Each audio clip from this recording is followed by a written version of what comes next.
पंजाब की धरती हमेशा से हरियाली और खुशहाली के लिए जानी जाती है, लेकिन इस बार हालात अलग थे। चारों तरफ बाढ़ ने जैसे कहर बरसा दिया था। गांवों की गलियां, खेत खलिहान, यहां तक कि कई घर भी पानी में डूब चुके थे। पंजाब के लोग बड़ी मुसीबत में थे। कोई छतों पर फंसा था, तो कोई छोटे बच्चों को गोद में लेकर मदद की आस में खड़ा था। ऐसे कठिन समय में कुछ बहादुर स्वयं सेवक अपने ट्रैक्टर लेकर आगे आए। उन्होंने सोचा, अगर हम कुछ न करेंगे तो ये लोग भूखे प्यासे रह जाएंगे। वे बाढ़ के पानी को चीरते हुए पंजाब के गांवों तक पहुंचे। जगह जगह वे खाना पीने का पानी और दवाइयां बांटते रहे। पंजाब के लोग उनके पैरों को छूकर आशीर्वाद देते, कहते, तुस्सी सच्चे फरिश्ते हो। पूरा दिन इस सेवा में बीत गया। सूरज ढलने को आया तो वे ट्रैक्टर पर सवार होकर वापस लौटने लगे। लेकिन तभी उन्हें एहसास हुआ कि बाढ़ का पानी सब ओर फैल चुका है। जो रास्ता सुबह साफ दिख रहा था, अब पूरी तरह डूब चुका था। हर ओर सिर्फ पानी ही पानी था। एक स्वयं सेवक बोला, भाई, ये पंजाब की बाढ़ बड़ी खतरनाक है। अगर रात हो गई तो हम रास्ता कभी नहीं ढूंढ पाएंगे। दूसरा बोला, हाँ, और यहां तो हर तरफ पानी का बहाव एक जैसा है। समझ नहीं आता किस ओर जाए। अगर गलती से गहरे पानी में चले गए तो ट्रैक्टर भी डूब सकता है। सबके दिल में डर घर कर गया। पंजाब के लोगों की मदद करने निकले थे, लेकिन अब खुद ही बाढ़ में फंस गए थे। इसी चिंता में डूबे वे सोच ही रहे थे कि तभी पानी में से एक कुत्ता निकलकर सामने आया। उसका पूरा शरीर भीगा हुआ था, पर उसकी चाल में अजीब आत्मविश्वास था। वह सीधे ट्रैक्टर की ओर आया, एक पल रुका और फिर आगे बढ़ने लगा।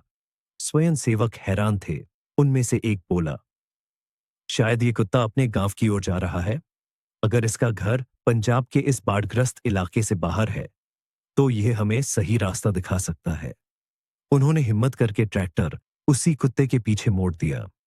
कुत्ता कभी तेज भागता तो कभी रुककर उनकी ओर देखता, जैसे कह रहा हो, डरो मत, मेरे पीछे चलो, मैं रास्ता जानता हूं। स्वयं सेवक भी उसके पीछे पीछे चलते गए। बाढ़ का पानी कभी कम होता, कभी अचानक गहरा हो जाता, लेकिन जैसे ही वे घबराते, कुत्ता रुककर उनकी ओर देखता और फिर आगे बढ़ता। धीरे धीरे उन्हें महसूस हुआ कि वह कुत्ता सिर्फ एक जानवर नहीं, बल्कि कोई शक्ति है जो उन्हें बचाने आई है। करीब आधे घंटे तक वे उसी के पीछे चलते रहे। अब बाढ़ का पानी धीरे धीरे कम होने लगा।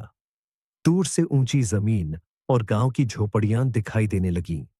सभी के चेहरे खिल उठे। एक स्वयं सेवक भावुक होकर बोला, देखो भाई, ये कुत्ता हमें पंजाब की बाढ़ से बाहर ले आया। अगर यह ना होता तो हम अंधेरे में कहीं फंस जाते। जब वे सुरक्षित जमीन पर पहुंच गए और पीछे मुड़कर देखा, तो वह कुत्ता अचानक गायब हो चुका था। कोई नहीं जान पाया कि वह कहां गया। सभी चुप हो गए। कुछ क्षण बाद उनमें से एक बोला, यह कोई साधारण कुत्ता नहीं था। यह तो भगवान ही था, जो पंजाब की बाढ़ में हमारे लिए मददगार बनकर आया। आज हमने देखा कि भगवान किसी भी रूप में आ सकता है, कभी इंसान के रूप में, कभी जानवर के रूप में। उस रात के बाद स्वयं सेवक जब भी गांवों में राहत का सामान बांटने जाते, तो पंजाब के लोगों को यही कहानी सुनाते। बाढ़ में भगवान हमें एक कुत्ते के रूप में मिले थे। अगर वह न होता तो शायद हम आज जिंदा न होते।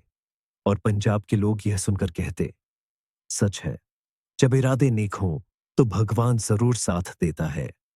चाहे बाढ़ हो या तूफान, उसकी मदद हमेशा किसी न किसी रूप में पहुंच ही जाती है।